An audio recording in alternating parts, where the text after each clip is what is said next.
Magandang araw mga kasambahay! Ngayon ay nandito tayo sa City of Friendship sa Tagbilaran City sa Bohol. Alam niyo ba mga kasambahay na ang pagkain ng karne na may kalakip na mapapait na gulay ay matagal nang nakasulat sa Biblia? Ayon sa pag-aaral, ang ampalaya ay mayroong dietary fiber na nakatutulong sa pag-digest ng mga protein-rich food kagaya ng karne to promote a smoother gastrointestinal functions. Tara, samahan niyo ako at ating tanungin ang ating mga kasambahay kung alam ba nila ito at kung saan ito sa Biblia mababasa. Magandang araw po kuya, ano pong pangalan nila? Ako po si Noel Lopez. Magandang araw po ate, ano pong pangalan nila? Lisa Vitor. Lisa. So ate Lisa, meron po akong tanong sa inyo. Naniniwala po ba kayo sa Biblia?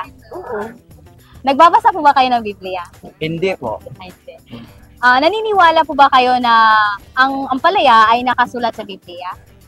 Hindi ko alam kasi hindi ako nagbabasa. So ito, nabasa mo na ba to?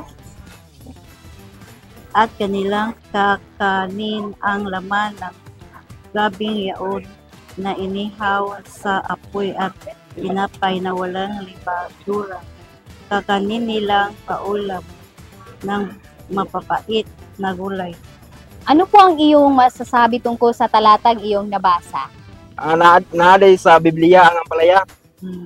Ano ang pan ko kay Palia, kay pait siyang pait na lumutaon.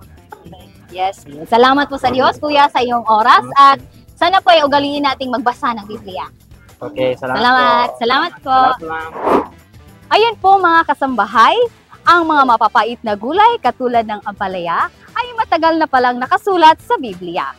Ito ay mababasa sa Exodo 12:8. Kaya sa tuwing kakain ng karne, huwag kalimutang kumain ng mapait na gulay. Para sa iba pang videos at makabuluhang usapan, i-like at mag-subscribe na sa MCGI channel sa YouTube at huwag kalimutang i-share.